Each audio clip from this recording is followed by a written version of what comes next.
We're so glad you're here with us. Those of you who are in the room, those of you watching online, love that you're here. We've got a monitor up here. We can see all of your, if those of you who are in the chat, I'm going to refresh it so I can make sure I'm live. And we get to see your interaction. We love to see that. Thank you for joining us. I love being able to speak in series. We just started a brand new series, week 1 of All In. We learned that God is not only all in with us, but what does it look like for us to be all in with God? And on week 2, I brought some help with me. Is that okay? On week 2? Everyone says that she keeps me much calmer, and I feel calmer when she's around me. And so thank you, Sue, for joining us, not just to keep me calm, but to dive into this topic of what does it look like to be all in. And so as we looked at it last week, we had this idea of giving up as to gain, that we would give up something, lose something, and God would bring that gain in our lives, that he already went all in with you, and now he's asking you to go all in with him. But it's a busy life happening right now. It's kind of hard to even think through that right now, how busy it is. Yes, September was always a killer month when I had kids in school, because you're like, well, even now, something about September, it's like the summer never happened and you weren't on vacation and you didn't go anywhere. Where did it go, right? I think vacation, like we work and work and work all year to build up to, okay, I'm going to get away for this week or this 2 weeks or whatever it is. And then we go on vacation and we just get ourselves back up to like normal, like what would be a normal healthy living. And then we come back to work and then we're depleted again. So we're actually talking about work today. Yeah, and I think that we spend, at least for Americans, did you know that America is one of the most hardest working countries in the world? And that's amazing based on how many hours the average American works per day, how many they work per week, based on time off, all of those things. But you actually spend a majority or at least half of your waking hours at work. That's a huge amount of time to not talk about, okay? Because normally in church, we talk about what it looks like in your home life, what it looks like in your church life. What does it look like, though, with where Americans at least spend a majority or at least a half of their time, or at least half of their waking hours doing something that actually seems like maybe serving another mission at times, other than God's mission? What does it look like to be all in at work? See, God actually desired for you and I to build the kingdom of heaven. Not actually to build the kingdom of this world, but actually to build the kingdom of heaven in this world. And that no matter where you would go, that your greatest work, your most valuable work would be the work that is spent building the kingdom of heaven. Matthew 6:32. Well, in 31 it says, "So do not worry, saying, what shall we eat, or what shall we drink, or what shall we wear? For the pagans run after all these things, and your heavenly Father knows that you need them. But seek first his kingdom and his righteousness, and all these things will be given to you as well." Jesus gives us perspective here, right? He gives us perspective and this powerful directive. But he straight up tells him what he's going to give him in this mission and how they're going to accomplish this through their work, but not let work get in the way of God's mission. So ultimately, we would seek first the kingdom of heaven, and everything else would be added. You don't have to worry about it. He said the bird doesn't have to worry about where it's going to eat. You don't have to worry. The flowers don't have to worry about how they're going to be clothed. God takes care of his mission, of his vision, and those who are on it. The question is, what does it look like to be all in with God with all of this time that seems to serve another mission, actually? In fact, if you don't serve that mission, you're probably not going to be working there too much longer, just so you know, okay? If you're not advancing it, well, what are we doing here? Am I just paying you to look good? Probably not.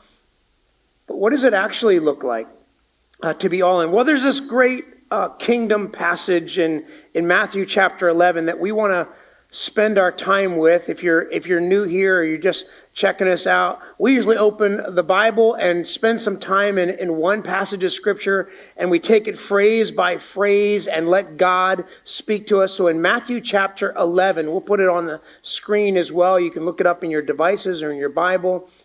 It says this in verse 28. Come to me, all you who are weary and burdened, and I will give you rest. Take my yoke upon you and learn from me, for I am gentle and humble in heart, and you will find rest for your souls. For my yoke is easy and my burden is light. This passage reveals 3 laws to be all in at work. So here are the 3 laws. The law of authenticity, the law of partnership, and the law of cooperation that we want to look at from this passage. So the couple of chapters previous to Matthew 11 are really amazing. So Jesus has just started his ministry. He's called these 12 disciples who really don't know what they're getting into yet, and he's healing people all over the place. He declares himself that he's come to make the lame walk and the blind see and heal the brokenhearted, and then he's healing everybody every place he goes. And then in chapter 10, some interesting things happen right before we get to this passage in 11 where he says, take my yoke on you. He starts telling them about how hard it's going to be to follow him, which doesn't really seem like a great motivation strategy. He says, if people don't listen to you, you shake the dust off your feet. A brother's going to betray his brother, a father's going to betray his children, nations are going to persecute you. It says, not a really great rallying point. Servants are not greater than their master. Don't be afraid of those who threaten them. And then there's this story of John the Baptist's disciples coming to Jesus because John the Baptist is in jail. Herod threw him in there and he's about to chop his head off. And so they're hearing these stories about all the people that Jesus is healing. And they're like, we just want to make sure, are you the Messiah, or should we keep hoping for something else? Because John said the Messiah was coming, and now he's about to die, and he's missing all the stuff that's happening. So we just want to make sure, like, is this the right path, right? Because we have a hard time balancing miraculous power and incredible suffering. Like, they don't seem to go together. We want to sign up for the one half. We don't want to sign up for the other half. And even John's disciples were confused about that. And Jesus said, tell them what you see. The lame are walking, the blind are seeing. And then he pulls his disciples in chapter 11, and he says, okay, here's the deal. Work is hard. The mission is going to be hard, but it's not your mission, it's my mission. Take my yoke on you. We're going to unpack in a minute what he means by yoke. And I want you to understand the fine print, right? He doesn't bury it. He's like, here it is. It's going to be hard. If it's not hard, you're probably not on the right mission. And so what does it look like then to be on that mission? I mean, Jesus, denounces towns that aren't on mission with him. He's telling you that you're going to be persecuted for being on the mission. So what does it look like to be all in? Well, here's law number 1, the law of authenticity. The law of authenticity is actually this invitation that Jesus is saying here, come to me, all you who are weary and burdened, and I will give you rest. Sue and I just spent some time, as you know, in Alaska, and we had a great time doing ministry for about 10 days. We did 2 different conferences there, and we spoke in a church, 3 different services. And this is the second of the conferences that we did. It was actually a staff retreat for a church staff called True North that we do a lot of work with up in Alaska. And as amazing as this staff is, and we had a great time together, and they're incredible people from True North, and it's a super healthy church staff, and yet God did some amazing things, helping people do some soul searching, rooting out some fear, and restoring their peace while they're at work, and discovering that while they were working, all this anxiety or all of this buildup was happening that actually had nothing to do with the mission of God, even though while they were working, they're actually doing the mission of God. And so we spent some time processing this authenticity, or this law of authenticity that says, come to me. Jesus is telling people at work, come to me, all you who are weary and burdened, and I will give you rest. So in order to receive this invitation, we've got to have some authenticity for ourselves to even answer the invitation. In fact, in the next chapter, Matthew tells a story that I think embodies this authenticity really well. He tells a story about a man in a synagogue who he desired to heal.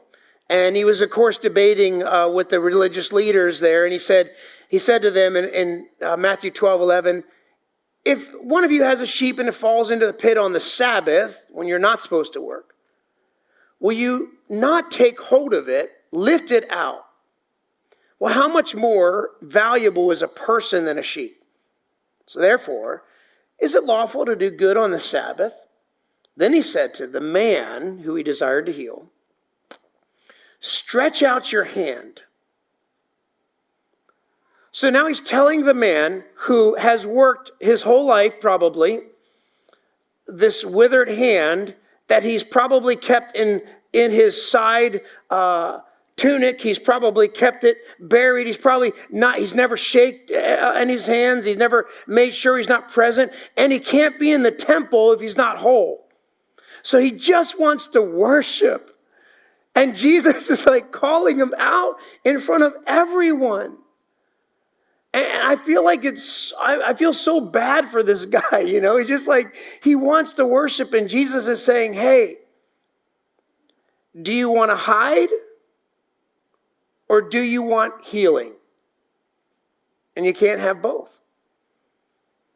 And so Jesus actually tells him, stretch out your hand in front of everybody right now. And everybody's watching, stretch out your hand.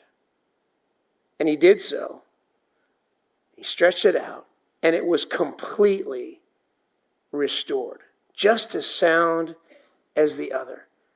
I think a lot of us have things happening inside of us that if we're not willing to bring them to God and be authentic with him and actually say what's happening, then instead we hide and we miss out potentially on the healing of God.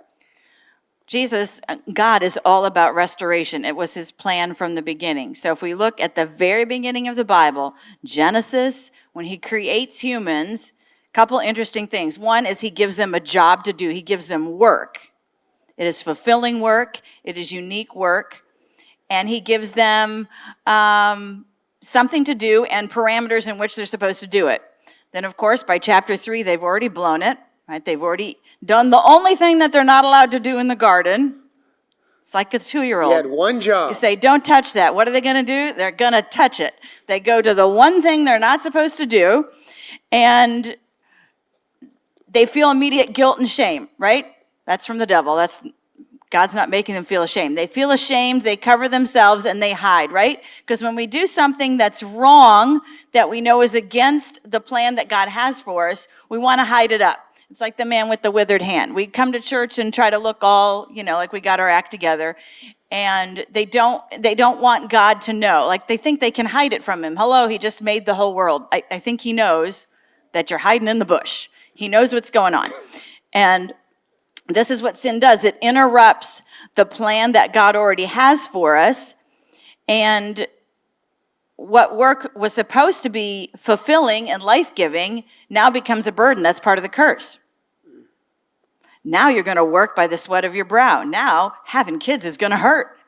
Now it's going to be brother against brother. Your one kid's actually going to kill your other kid. Like, the burden of sin comes down on them because they're trying to pretend like things are okay, like everything is all right.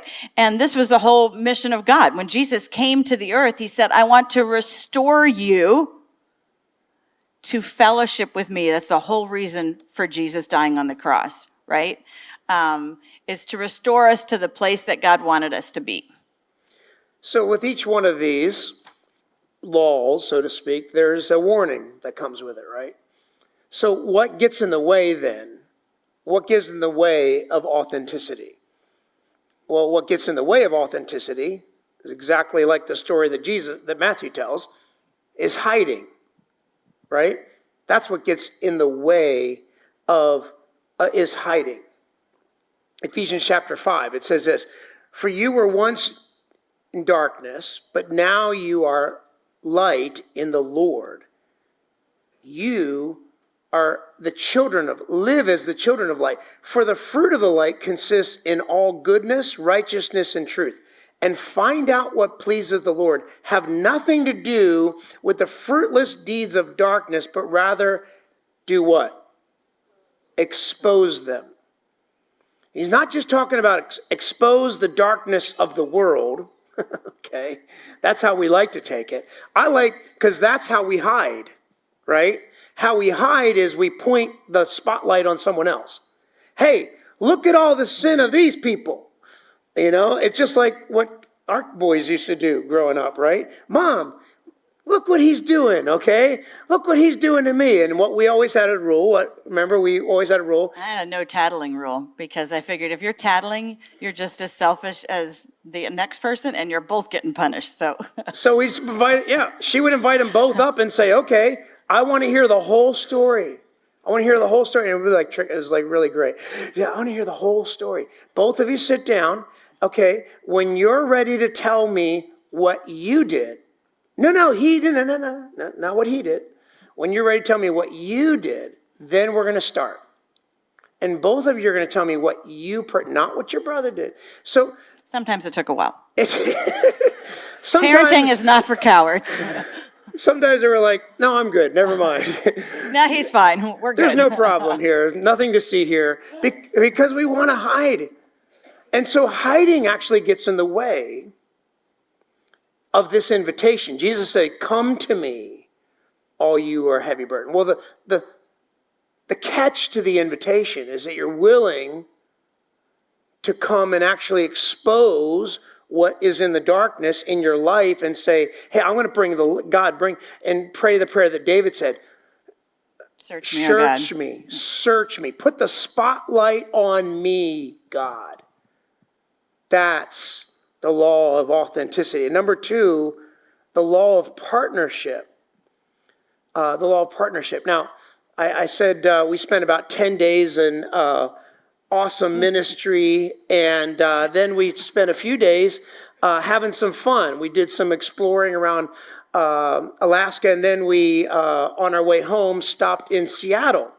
And the plane stopped there, and we kind of did an overnight. And of course, you got to go to the Space Needle in Seattle, right? You got to just say we are yoked together for better or worse. Yeah.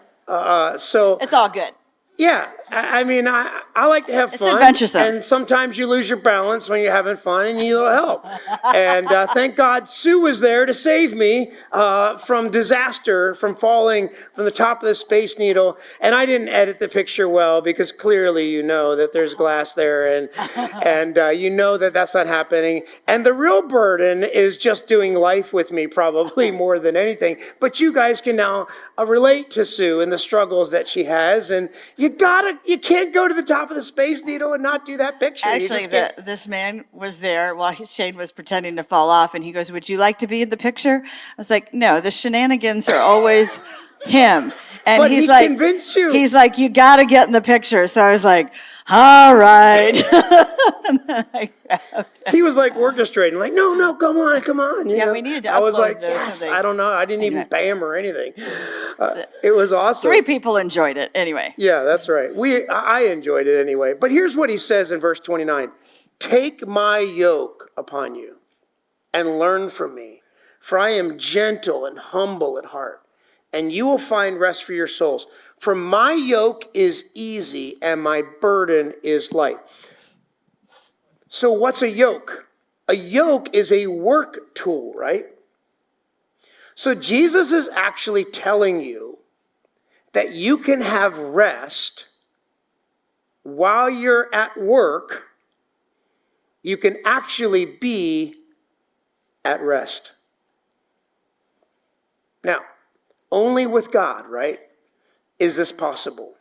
But when you serve the kingdom of heaven, even though all these hard things that Sue was talking about happen, we actually have a burden that's lifted because we are yoked together with God. And the yoke, the construction of the harness, he's saying, this is actually easy work or light work. Well, why is that true? Well, because this is an instrument of labor, but it's a shared instrument of equality, equally with someone or something else. It's constructed for this specific person that actually potentially limits your freedom because it ties you to someone where you can never go anywhere or do anything without being yoked together between the two of you. But in losing your freedom, you actually gain the multiplicity of power when you take my yoke on you. He says, Jesus is saying, whose yoke is it? It's his yoke, right? So he's saying, when you take my work on you while you're at work, and you make your work about my work, then your burden is easy and it's light. They would understand this whole metaphor a lot better than we do because most of us are not farmers, but this is a farming culture and they are not rich. They don't. Some of us don't even do the yard work. Some of us don't. Not and one of us in this conversation, not you, but. And I hire when available, but. And now that the kids are gone, we're in a little bit of a conundrum with that, but we had some slave labor. But anyway, so they would totally understand this whole yoke idea and all that went into yoking animals together. They didn't plow with horses. They didn't have that kind of money. They plowed with oxen. And oxen or mules, they would know that, yeah, a horse can move faster, but that wasn't an option, but an ox can pull longer. So 2 oxen yoked together, I won't give you all the details. It's kind of interesting. You could Google it. But anyway, 1 ox can pull 5,000 pounds, but not surprising, 2 oxen can pull 15,000 pounds. So it's this law of multiplication. And it's not just that you stick any 2 oxen together and they can go all day. The idea, they used oxen because they could pull longer, but they could pull heavier loads for longer periods of time. A horse is going to tire out, and the oxen also have to be perfectly matched together. And when they're when the farmer finds 2 oxen that are going to pull together, sort of like sled dogs or whatever, like you got to have the right order of dogs. If you're mushing, we haven't mushed. It's on my list. It's probably never going to happen. But anyway, we were right there. Yeah, we're right there. But man, they charge a lot of money to ride behind those dogs. But the 2 oxen that are put together have to be the right temperaments so that they're pulling together and not working against each other. Y'all know this with your own kids, right? Some kids work great together and some Are you siblings. suggesting that parents should tie their children No, together? but some siblings are just not meant to work together on a project. And so the oxen work together and they work for life. They can't ever switch them out. And if they would if one of the oxen dies, the other one just goes to pasture and does something else. He is no longer able to pull because they need the yoke. They like the yoke. It's actually an instrument of freedom while they work, and they love working together. So let's look at who we're paired with for life as a follower of Jesus. He says, take my yoke on you. Partner with me.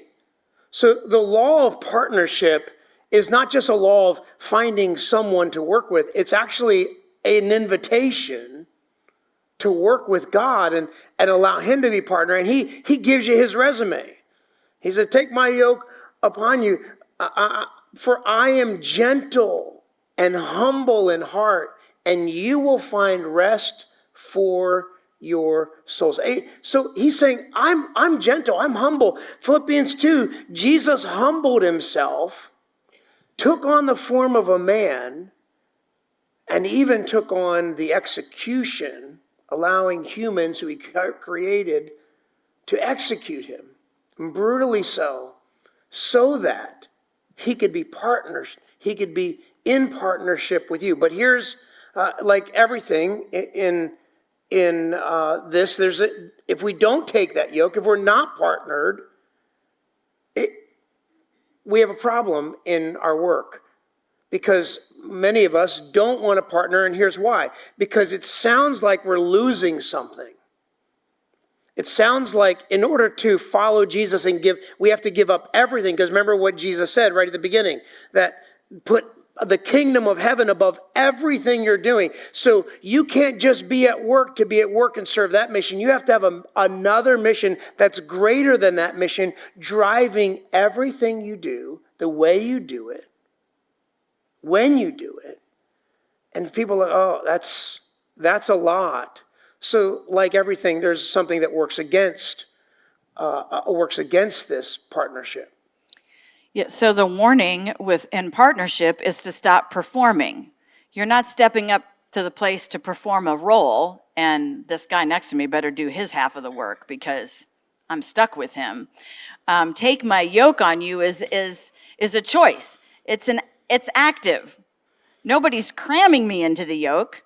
I'm choosing to go in the yoke, and by choosing to work with God, I'm choosing to be authentic in my work. I'm not performing. I'm not pretending.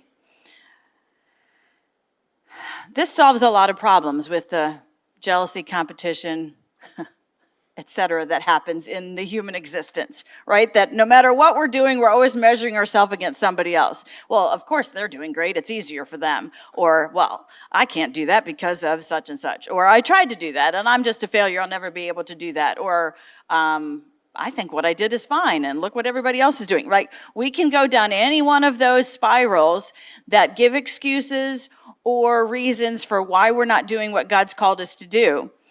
And it really all comes from pride, which is probably why Jesus says, learn from me, I am humble, right? Because I can't go in the yoke and I can't work the way God's asking me to work if I have any amount of personal pride. Like if I'm bringing something to the table, I have something to prove. I want everybody to think something of me. I have to humble myself or I won't work the mission the way God wants me to work it.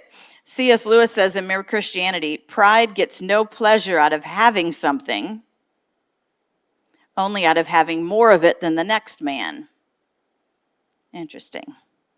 It is the comparison that makes you proud, the pleasure of being above all the rest.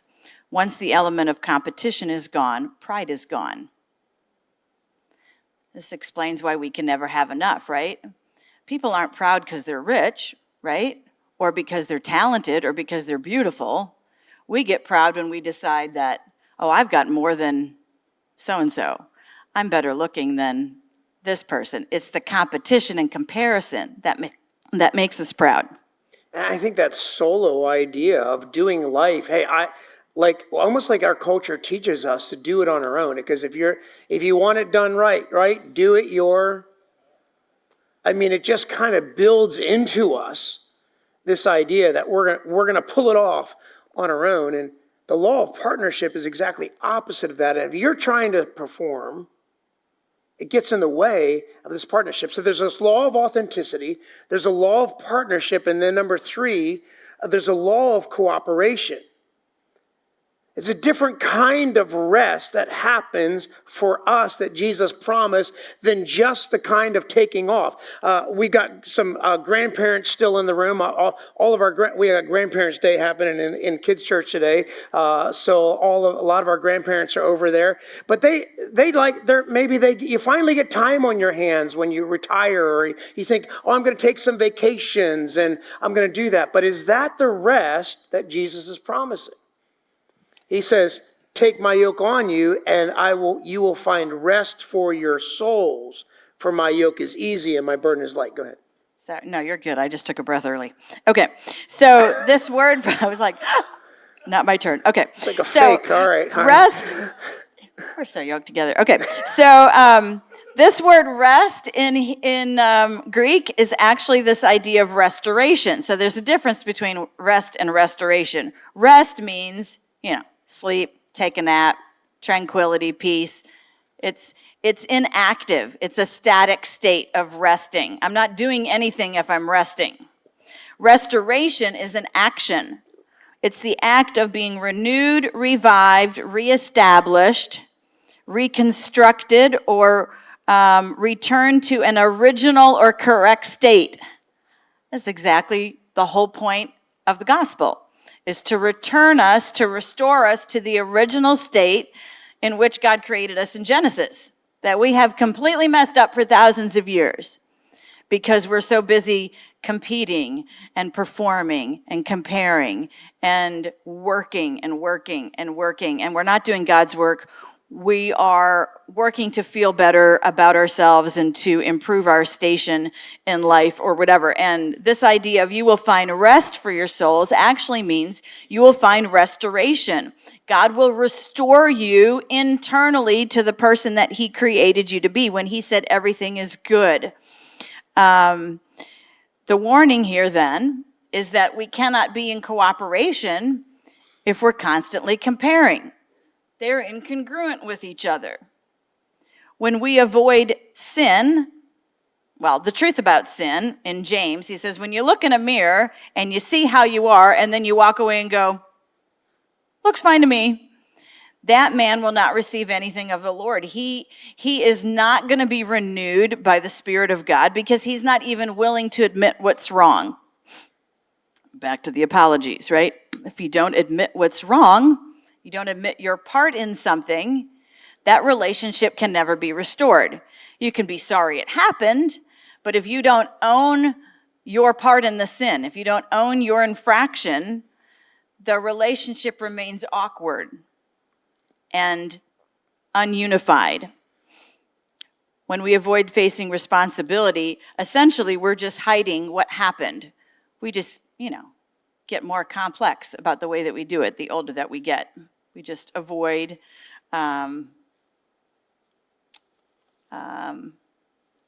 facing the reality of it.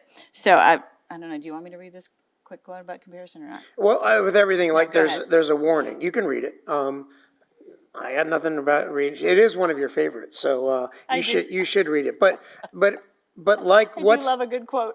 you do love a good quote. What's the warning? What works against cooperation? What works against cooperation is comparison. Right. So I'm a Brene Brown fan. If you haven't read any of her books, read them. But they're soul crushing. You can't hide. But anyway, she says in Atlas of the Heart, comparison is the crush of conformity from one side and competition from the other. It's trying to simultaneously fit in and stand out. So how do we stop comparing so we can actually cooperate and build the kingdom of heaven together? See, God had a vision not just for you to build the kingdom.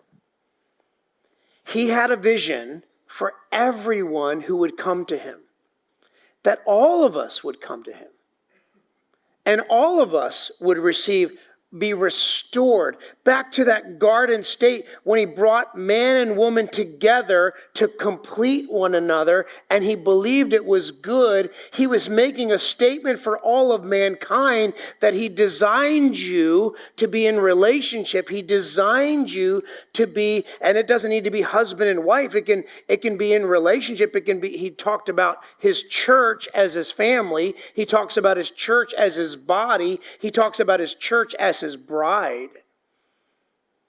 So how do we stop comparing? Well, we allow God to begin to restore us to this mindset, to be in Philippians 2, 1-4, to have the same mind as Christ Jesus and be like-minded one with the other. Do nothing out of selfish ambition or vain conceit. Consider others better than yourselves. Ecclesiastes 4, 9-12, two are better than one, because they have good return for their labor. He wanted us to experience this multiplication when we yoke together with him and then with all of his creation, so that the kingdom of heaven could be advanced and we could be unified, pulling together, because that's what stops comparison. 1 Corinthians 1:10, I appeal to you, Paul says, brothers and sisters, in the name of our Lord Jesus Christ, that all of you agree with one another in what you say, and that there be no divisions among you, but that you be perfectly united in mind and thought. Can anyone please say amen? This is not possible in our world. It's not possible. You think that somehow you can be united just because you even find agreement on one thing. Well, nowadays you got to agree on everything just in order to have fellowship on one thing. You got to agree on everything. And if you disagree on one thing, then that's it. God is giving us something so countercultural, so impossible to find. Can you start to see and imagine now how you might actually stand out at work? How people might actually start approaching you and asking you, how in the world are you so different? They might phrase it a little differently and say, why are you so weird, okay? They might say that. They might. Because it's so unusual to be able to pull together, to be united. It's hard to do that at church, within his family. But it's impossible without the law of authenticity coming together first to God, okay? So that we stop hiding, that we finally stop doing this, that we start partnering with God, and we stop performing, and we start cooperating with one another, and we stop comparing in life. So when does that happen, and how does that happen? And it's not like we're not going to get lost in any other way, that it's not going to, that we're never going to miss this or fall off or fall into some pitfalls along the way. Okay, so I got another Alaska story for you. So I'm a little bit eager when I'm taking pictures of things and going places, and I'm a pretty good listener, so I feel like I hear the information, I got it, locked down, and then off I'm going. So this is the Matanuska Glacier, so it's the only glacier in Alaska where you can drive to the top, and then with a guide you hike down. Now, no glaciers are you allowed to hike on, they're very dangerous, so you have to have guides. So this looks minuscule, like you can't even see, this thing is miles wide, and humongous. So we hiked this glacier. We're happily taking we pictures. Got our hey. Stopping every 10 seconds. So we got our hiking boots on. So let me just give you a little background about glaciers. So a glacier is actually a moving river, right? But the elevation is so high that the water that's running down the mountains is freezing on the top, and there's ice and snow and stuff on the top, but then the water is moving below it. So it creates these huge crevasses, right? These underground rivers, these tunnels and all this kind of stuff, caves and stuff. And then it's dragging the dirt down the mountainside with it, which is called silt. It's that black stuff you see in the front, and it takes it all the way out to the ocean. So like the coastlines to have rock and like dirt pile up. Okay, so our guide is taking us, and he's like, doing these random things where he's sticking his pickaxe in one area and it goes down 6 inches, and then in another area, and he's like, this is 150 feet deep here. And, so he's like showing us kind of like how to look at the silt, because apparently some of it turns into quicksand and some of it is just rock. Well, so I feel like I got the whole thing figured out. So I'm taking pictures, and I guess we can go to the next one. I take 2 steps, and all of a sudden I'm in up to my knees. And this is not mud, like it's sucking, like I try to lift my leg, it's like trying to suck my boot right off of me. My boot is like really laced on tight. I scream, of course. Everyone laughs, and then one of the other people on the thing goes, "Are you okay?" and starts taking pictures. This is why we have this photograph. And so the guide is like, go back the way you came. So Shane, of course, came to my rescue, and I literally had to lift my legs with my Thank you. arms, Thank you. my hands to I pull them out. appreciate you. Yeah. I appreciate you. Okay. To pull my legs out of the silt. Well, then they started telling horror stories about how people get stuck, like, up to their waist, After how you were people safe, have you died. said, "Oh, If you fall face first, you can't breathe." I'm like, this was the information that you should have shared previously. Like, I just thought we were talking about getting a little muddy here. But anyway, but the point is, you can't see what's happening under the surface of a lot of things that are going on in our lives, right? We see the really obvious stuff. We see the beauty. I get it. I see the water melting. Yes, I understand that the glaciers melting. Okay, I understand about global warming. I get it. But we don't really get it because the stuff we're not paying attention to is the stuff that's not as pretty, right? It's just dirt. Like I'm trying to walk on the snow. I'm trying not to walk on the dirt. And the silt and a lot of the things that we don't see happening around us are actually the things that can suck us in, and we're not going to be able to get free from it. And this is what comparison and competition do, for one thing. It's what hiding does. Yeah, I think if we end up just going along and you're just going to keep walking, you're going to find one of these, and it's not going to be the fun way. You're going to find yourself and you just keep getting sucked deeper in hiding deeper and deeper and deeper until you can't talk to anyone. And you're against all counseling because, that God forbid we tell anyone actually what's happening in us, I don't need a counselor. I just need the Holy Spirit. I don't need God. I don't need a counselor. I don't need to talk to anyone. I don't need to talk to anyone. It's like we have this conviction against talking to people who are trained to do so and help us. And listen, I'm not coming down hard on you. I'm asking you a simple question. Are you hiding anything?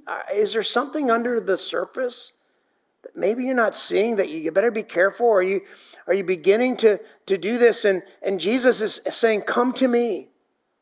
Stretch out your hand. You can have hiding or you can have healing, but you can't have both. He's saying, take my partnership on you. And no matter what your job is today, whatever your career is, it is not your calling. Your career is the provision of God in your life, and not just the provision financially, it is the provision for a platform for the kingdom of heaven to be built among your co-workers, among the people that God has placed you, among the people that He's called you to work alongside, not so that you take on their mission, but so that God's mission takes on you so much that it consumes you, that finally you begin to cooperate with other people in such a shocking way. And we finally settle this issue once and for all, that who we're working for. Can we settle this once and for all as a church? Who do you work for? I know who pays your bills, but let me tell you, they're only operating because God provides. Your career is God's provision. It is not God's calling for you. And I think it's worthy of, in this all-in series, that we talk about this and say, you know what? I'm not just going to be all in at home and at church and when I go spend these 8 to 10 hours a day, that I'm just going to be like, well, okay, listen, I got to make the bills too. So I've got to sign on to this other mission. And I'm not saying there's anything wrong with, use your gifts that God gave you, but understand that the kingdom of heaven is where the power of those gifting, and if your gifts is partnered with some company, then it's not experiencing the yoking with the master of the universe who can bring multiplication to you when you partner and cooperate with him. Can we settle this issue once and for all and say, I'm going to be all in while I'm at work? I'm going to be all in, and God, you've got my calling. You've got 24/7. Whether I'm at church, at home, or at work, it doesn't matter. I want to see you work. I know your ways are good, and I want your ways to be seen. The whole idea of seeing God working was designed to let you be the light and let you reflect the light of the sun. It's like our moon does. It's like scientific. It's like beautiful picture of what Jesus wants from us in our lives, to reflect the light that is him and be the light to everyone around us, and stop hiding in the darkness. Stop performing on our own and stop comparing and begin to live out the kingdom of heaven. But in order to be yoked with God, we have to let go of whatever it else is that we're holding on to. Right now, would you just make this your own commitment? Would you stand with me right now and say, God, I want you to show me your ways, but I want to be the one, wherever God placed you today, that you would be the one that is showing others the ways of God while he works through you. And maybe, just maybe, if you would be able to allow yourself to be consecrated today and say, God, I'm going to step and walk into your calling, not just a career. I'm going to walk in your calling, and his kingdom will advance. I'm going to just say, hey, if that's you right now, and you say, that's me, I want God to show me his way.